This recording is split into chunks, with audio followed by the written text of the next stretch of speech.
دنیا پر حملہ کرے گا مغفور لہ، اس پہلے لشکر کی مغفرت، اس کی بخشش ہے، اسے جنت کا پروانہ عطا کر دیا ہے۔ حدیث کیا ہے؟ غور فرمائیں، اول جیش من امتی یغزون مدینۃ قیصر مغفور لہم، میری امت کا پہلا لشکر جو قسطنطنیہ پہ حملہ کرے گا، اللہ نے اس کی مغفرت فرما دی، اللہ نے اس کی بخشش فرما دی۔ حدیث سمجھ میں آ گئی آپ کو؟ یہ حدیث بالکل صحیح ہے، امام بخاری نے اس کی روایت کی ہے۔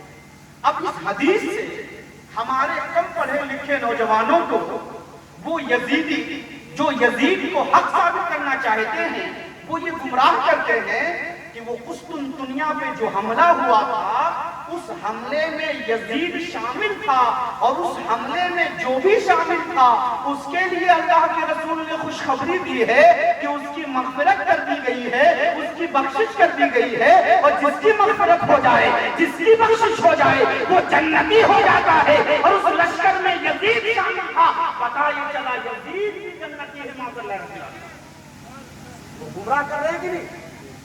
کس سے گمراہ کر رہے ہیں؟ حدیث پڑھ کر کے کہ یزید بھی کیا ہے، اس لشکر میں شامل تھا، اور جو بھی اس لشکر میں شامل ہو اس کی جنتی ہونے کی خوشخبری دی گئی ہے۔ اب کم پڑھا لکھا نوجوان ہوگا جو صرف ترنگوں پہ اور صرف آوازوں سے اچھلنے والے لوگ ہیں، ان کے سامنے یہ حدیث پیش کی جائے تو ان کا نگہ ڈگمگا جائے گا۔ یہ تو صحیح کہہ رہا ہے، حدیث میں ہے کہ جو بھی اس پر حملہ کیا سب سے پہلے اس کے لیے مغفرت ہے، اور یزید اس میں شامل تھا تو اس کے لیے بھی مغفرت ہو جائے گی۔ تو اس کا جواب آپ کو معلوم ہونا چاہیے کہ نہیں؟ معلوم ہونا چاہیے، معلوم کر لیں گے، اور اگر بھول جائیں گے تو علماء کرام بیٹھے ہیں، ان سے آپ رابطے میں غور سے سنیے۔ اس کے بہت سارے جوابات ہمارے پاس ہیں، دو جواب میں آپ کو دیتا ہوں جو آپ کے لیے آسان ہے۔ تاریخ کی کتابوں کے مطالعے کے بعد یہ ثابت ہوتا ہے کہ یزید نے قسطنطنیہ پہ جو حملہ کیا تھا اسلامی لشکر کے ساتھ، وہ حملہ 49 ہجری کو ہوا تھا۔ دوسری روایت یہ ہے کہ وہ حملہ 50 ہجری کو ہوا تھا۔ تیسری روایت یہ ہے کہ وہ حملہ 53 ہجری کو ہوا تھا، اور چوتھی روایت یہ ہے کہ وہ حملہ 55 ہجری کو ہوا تھا۔ ان چاروں روایتوں کو اگر ہم حق مان لیتے ہیں تب بھی ثابت ہوتا ہے کہ یزید نے جو حملہ کیا تھا قسطنطنیہ پہ وہ 49 سے لے کر 55 کے درمیان ہے۔ یہ نہیں ثابت ہوا؟ 49 سے لے کر 55 کے درمیان ہے۔ جس حملے میں یزید شامل تھا وہ حملہ 49 سے لے کر 55 کے درمیان میں ہے۔ حدیث کے الفاظ کیا ہیں؟ میری امت کا جو پہلا لشکر حملہ کرے گا اس کے لیے مغفرت ہے۔ حدیث میں یہ نہیں ہے کہ میری امت کا ہر لشکر جو قسطنطنیہ پہ حملہ کرے گا اس کے لیے مغفرت ہے۔ حدیث میں ایسا نہیں، حدیث میں کیا ہے؟ پہلا لشکر جو حملہ کرے گا اس کے لیے مغفرت۔ یہ نہیں ہے کہ جو بھی لشکر حملہ کرے گا اس کے لیے مغفرت ہے۔ اب ہم نے تاریخ کی کتابوں کا مطالعہ کیا تو پتہ یہ چلا قسطنطنیہ پہ مسلمانوں نے جو پہلا حملہ کیا تھا اس کے سپہ سالار حضرت خالد بن ولید کے صاحبزادے عبد الرحمن۔ کون ہے؟ خالد بن ولید کے صاحبزادے عبد الرحمن ہے، جو پہلا لشکر مسلمانوں کا قسطنطنیہ پہ لے کے گئے وہ عبد الرحمن ہیں۔ اور عبد الرحمن کا انتقال کب ہوا ہے؟ حدیث کی مشہور کتاب ابو داؤد میں ہے کہ ان کا انتقال یا تو 46 ہجری میں ہوا ہے یا 47 ہجری میں ہوا ہے۔ 46 میں ہوا ہے یا، اور یزید جس میں شامل تھا وہ کب سے شروع ہوا تھا؟ 49 سے۔ اور جو پہلا لشکر جو قسطنطنیہ پہ گیا تھا اس کے سپہ سالار عبد الرحمن ہیں جو خالد بن ولید کے بیٹے ہیں، اور ان کا انتقال یا تو 46 میں ہوا ہے یا تو 47 میں ہوا ہے۔ آخری روایت 47 کو مان لیتے ہیں، تب بھی ثابت یہ ہوتا ہے قسطنطنیہ پہ مسلمانوں نے جو پہلا حملہ کیا تھا وہ پہلا حملہ 47 ہجری سے پہلے ہوا ہے، 47 ہجری سے پہلے ہوا ہے۔ اور جو پہلے حملہ ہوا تھا اس کے لیے خوشخبری سنائی گئی تھی کہ اس کے لیے مغفرت کر دی جائے گی، اس کے لیے بخشش کر دی جائے گی، اس کے لیے جنت کا پروانہ سنا دیا جائے گا۔ تو اس پہلے حملے میں یزید شامل نہیں تھا، اس لیے کہ پہلا حملہ 47 ہجری سے پہلے ہوا ہے، یزید جس حملے میں شامل ہوا ہے وہ یا تو 49 ہجری کو ہوا ہے, یا تو 50 ہجری کو ہوا ہے, یا تو 53 ہجری کو ہوا ہے, یا تو 55 ہجری کو ہوا ہے. پتا چلا جس لشکر کے بارے میں جنت میں خوشخبری دی گئی ہے, جس لشکر کے بارے میں جنت کا پروانہ سنایا گیا ہے, اس لشکر میں یزید شامل ہی نہیں. جو اس لشکر میں یزید شامل نہیں تو وہ جنتی ہوگا نہیں. ہوگا نہیں. ارے پہلے لشکر کے بارے میں حکم ہے اور اس پہلے لشکر میں یزید شامل نہیں.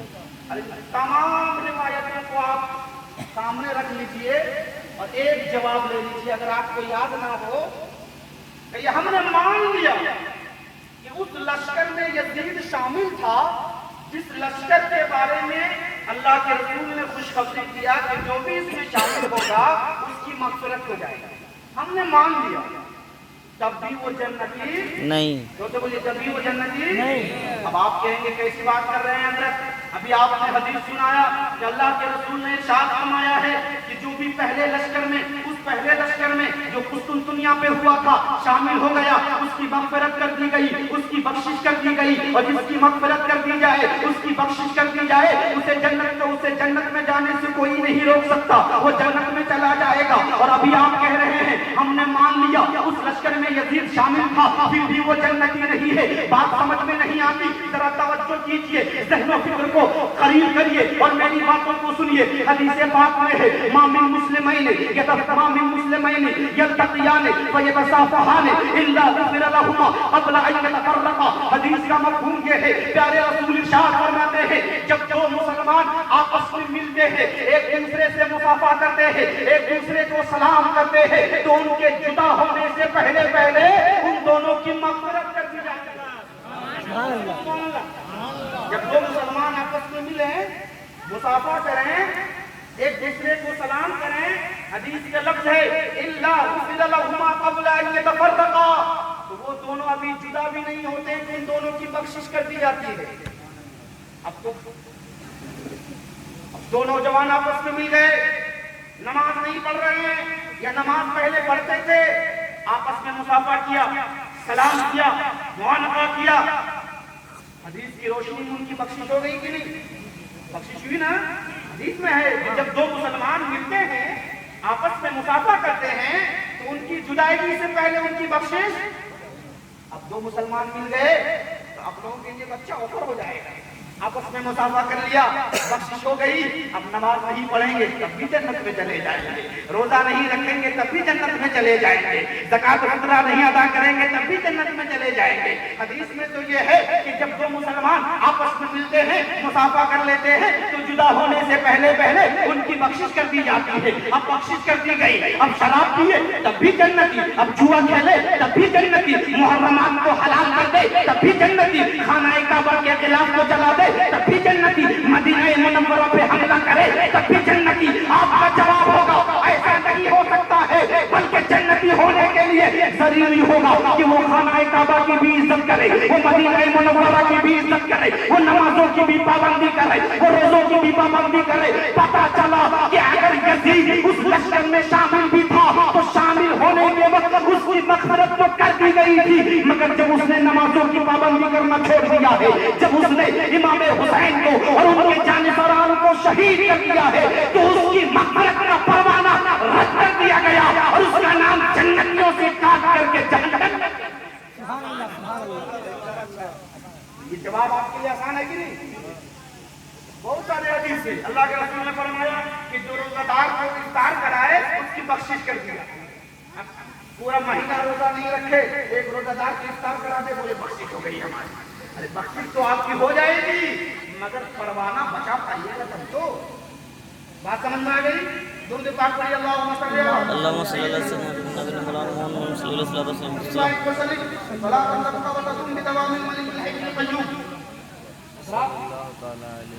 تقریر ختم کر دیا جائے مت بولیے گا, ہم آپ کو ہنسا نہیں پائیں گے. آپ کو ہم کچھ خاص بات دینا چاہیں گے اور اگر آپ نہ لے سکیں تو میں سمجھوں گا کہ میری گفتگو رائے گا جائے. کچھ باتیں اور بتائیں آپ کو. قرآن کریم مقدس آیت کی تلاوت سے میں نے اپنے مشام میں جان کو معطر کیا ہے. پروردگار عالم ارشاد فرماتا ہے انما یوفی الصابرون اجرهم بغیر حساب. جو لوگ صبر کریں اللہ تعالیٰ انہیں بے حد و حساب اجر عطا فرماتا ہے. بولیے سبحان اللہ. امام حسین نے شہادت پائی ہے. ابھی میں اپنے حجرے میں تھا, ملک مکرم حضرت علامہ مولانا شمشاد عالم مصباحی کی تقریر سن رہا تھا. بڑی اچھی تقریر, معلوماتی تقریر ہو رہی تھی کہ دنیا میں بہت سارے لوگوں نے شہادت کا جام پیا ہے, مگر امام حسین کی شہادت جس اہتمام کے ساتھ بیان کیا جاتا ہے, دیگر شہیدوں کی شہادتوں کو اس اہتمام کے ساتھ نہیں بیان کیا جاتا. آخر کیا وجہ ہے کہ امام حسین کی شہادت آج بھی اسی اہتمام کے ساتھ, اسی زندہ دلی کے ساتھ بیان کیا جاتا ہے کہ یوں معلوم ہوتا ہے کہ پچھلے 1-2 سال کا معاملہ ہے.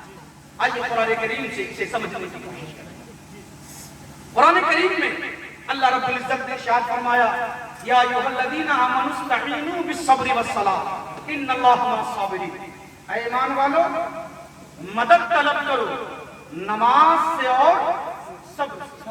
کربلا کا پیغام دو ہی پیغام ہے, نماز اور صبر ہے, مگر ان دونوں میں جو سب سے بڑا پیغام ہے وہ صبر ہے.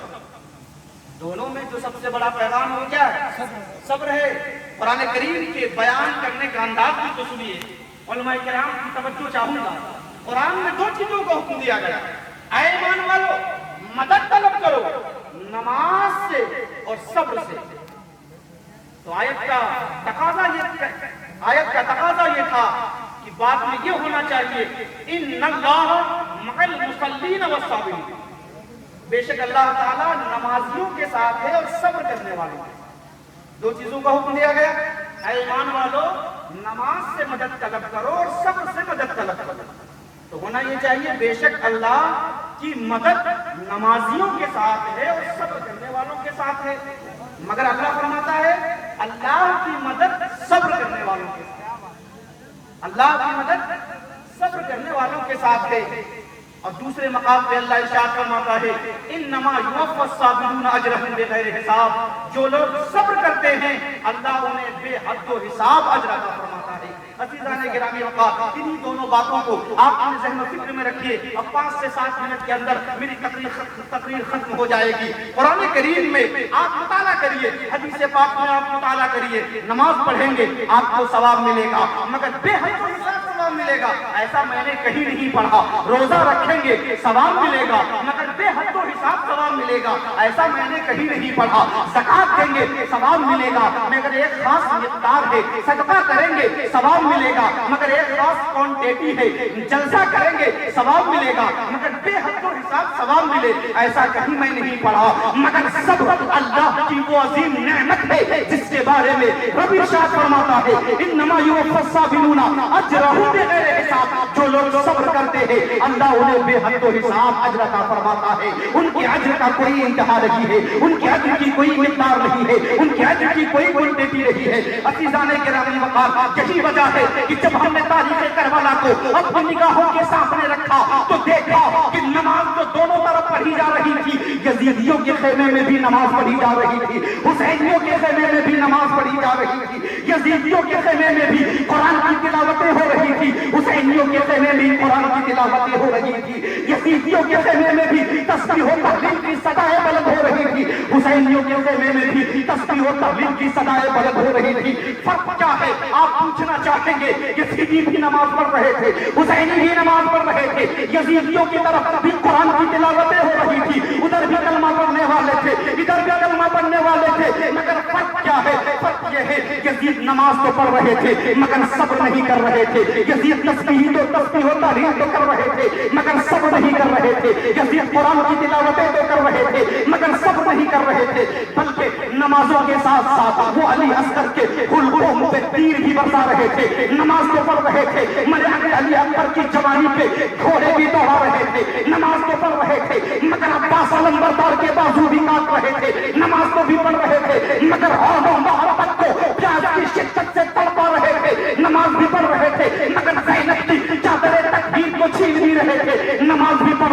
تھے مگر نماز بھی پڑھ رہے تھے، مگر مستورات نمازیں بھی پڑھ رہے تھے، اور امام حسین پر ظلم و تشدد کے پہاڑ بھی ڈال رہے تھے، اور امام حسین نماز پڑھ رہے تھے مگر صبر کر رہے تھے۔ ارے ایسا ویسا صبر کیا ہے امام حسین نے، اتنا بڑا صبر کیا ہے، سامنے 18 سال کا جوان بیٹا پڑا ہوا ہے مگر پائے سباب پر لغزش نہیں آ رہا ہے، سامنے علی اصغر کی معصومیت پڑی ہوئی ہے مگر آپ کے پائے سباب پر لغزش نہیں آ رہا ہے، اور محمد کے لاش خاک و خون میں لطف ہے مگر آپ نے صبر کا دامن نہیں چھوڑا ہے۔ عزیزان گرامی، ایسا ویسا صبر کیا ہے امام پاک نے، آج ہمارے یہاں ایک بچے کی میت ہو جائے ہم رونے لگتے ہیں، جوان بیٹے کی میت ہو جائے ہم رونے لگتے ہیں، بوڑھے کی میت ہو جائے ہم رونے لگتے ہیں۔ امام پاک کے سامنے بچے کی بھی میت پڑی ہوئی ہے، جوانوں کی میت بھی پڑی ہوئی ہے، بھانجے کی بھی میت پڑی ہوئی ہے، بھتیجے کی بھی میت پڑی ہوئی ہے، چچا زاد بھائیوں کی بھی میت پڑی ہوئی ہے،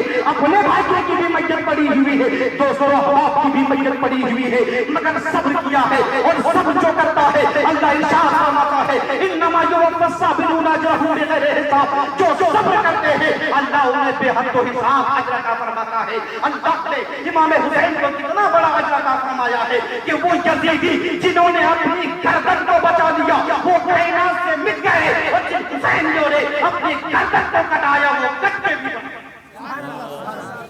اس لیے ہمیں اور آپ کو اللہ اکبر، اللہ اکبر، یا رسول اللہ، یا رسول اللہ۔ حضرات، اس لیے میں کبھی کبھی تاریخ کربلا پہ غور کرتا ہوں تو سوچتا ہوں کہ امام حسین نے حضرت زین العابدین کو تو بچا لیا، آپ چاہتے تو علی اصغر کو بھی بچا لیتے، خیمے میں رکھے آپ بچ جاتے، چاہتے تو علی اکبر کو بچا لیتے، چاہتے تو انہوں محمد کو بچا لیتے، مگر امام حسین نے بچے کی قربانی پیش کر دی، امام حسین نے جوان بیٹے کی قربانی پیش کر دی، امام حسین نے بھانجے کی قربانی پیش کر دی، تاکہ ہم محبت کرنے والوں کو پیغام دے دیں، اے محبت کرنے والوں، اے میری محبت کے دم بھرنے والوں، سنو سنو، میرے سامنے معصوم کی لاش پڑی ہوئی ہے، میں نے صبر کیا ہے اور میں نے تجھے صبر کا پیغام دیا ہے۔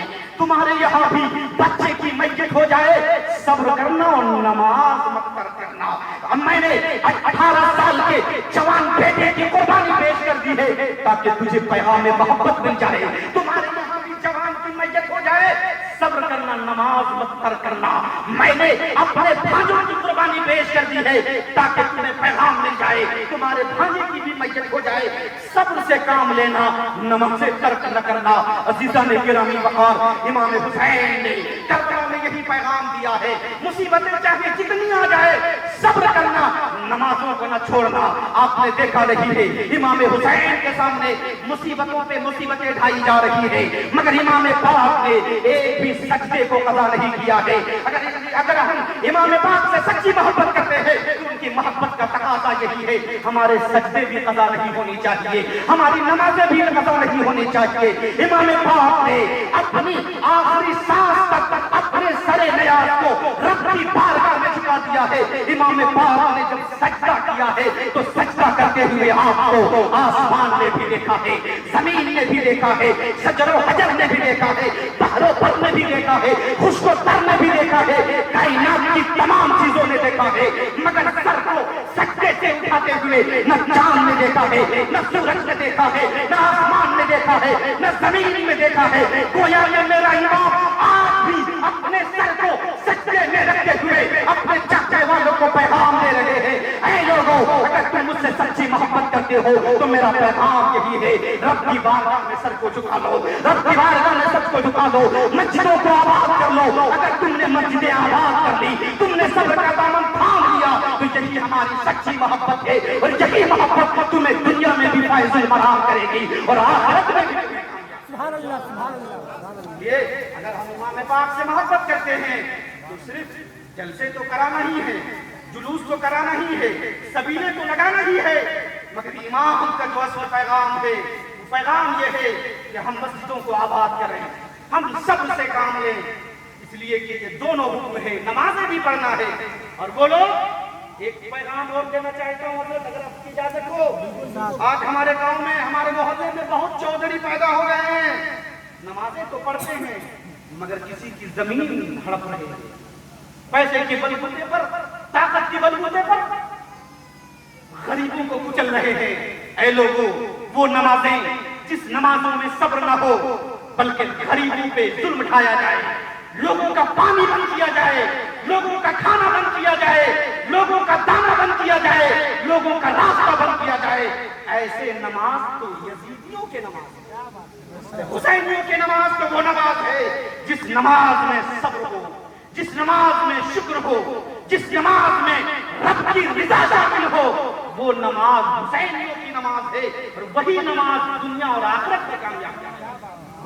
یہ ہمیں نمازیں بھی پڑھنی ہے تو حسینیوں جیسی نماز پڑھنی ہے، یزیدیوں والی نماز نہیں کہ ہم نمازیں بھی پڑھیں، ظلم بھی کریں، نمازیں بھی پڑھیں، زیادتی بھی کریں، نمازیں بھی پڑھیں، شراب بھی پیئیں، نمازیں بھی پڑھیں، گناہ بھی کریں، نمازیں بھی پڑھیں، لوگوں کا راستہ بھی بند کریں، نمازیں بھی پڑھیں، لوگوں کا کھانا پانی بھی بند کریں۔ ایسی نمازیں رب کی بارگاہ میں مقبول نہیں ہے، رب کی بارگاہ میں وہ نماز مقبول ہے جس میں صبر ہو، جس میں شکر ہو، اور اگر آپ نے صبر کیا ہے تو یقین مانیے اللہ آپ کو بے حد و حساب اجر عطا فرمائے گا۔ امام پاک نے صبر کیا ہے، اللہ نے کتنا بڑا مقام عطا فرمایا ہے۔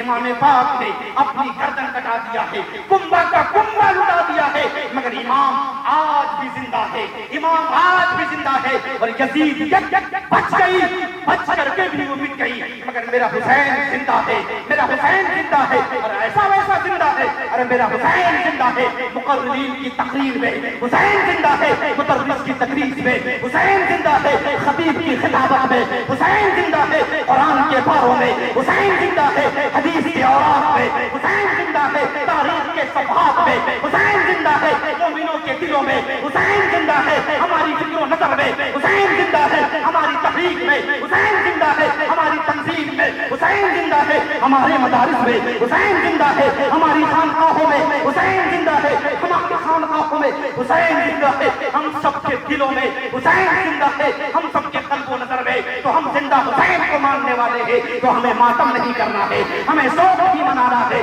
ہم زندہ حسین کو ماننے والے ہیں تو ہم بھی خود بھی زندہ رہیں گے، دوسروں کو بھی زندہ رکھیں گے، کسی پہ ظلم نہیں کریں گے، کسی پہ زیادتی نہیں کریں گے، کبھی ڈاکہ زنی نہیں کریں گے، کبھی چوری نہیں کریں گے، کبھی شراب نوشی نہیں کریں گے۔ حسینیت کو زندہ رکھنا ہے، یزیدیت کو مارنا ہے، یزیدیت کو مارنا یہ ہے کہ ظالم کا پنجہ مروڑ دیا جائے، یزیدیت کو مارنا یہ ہے کہ شراب کی بوتلیں توڑ دی جائے، یزیدیت کو مارنا یہ ہے جوا خانے کو بند کر دیا جائے، یزیدیت کو مارنا یہ ہے کہ ظالم و جابر حکمرانوں کا تختہ پلٹ دیا جائے، اور حسینیت کو زندہ کرنا یہ ہے کہ لوگوں کی مدد کیا جائے، حسینیت کو زندہ کرنا یہ ہے کہ مظلوموں کی داد رسی کی جائے، حسینیت کو زندہ کرنا یہ ہے مسجدوں کو آباد کیا جائے، حسینیت کو زندہ کرنا یہ ہے خانقاہوں کو آباد کیا جائے۔ اللہ تعالیٰ ہم سب کو امام پاک کی سیرت و صورت پر عمل کرنے کی توفیق عطا فرمائے۔ والسلام علیکم۔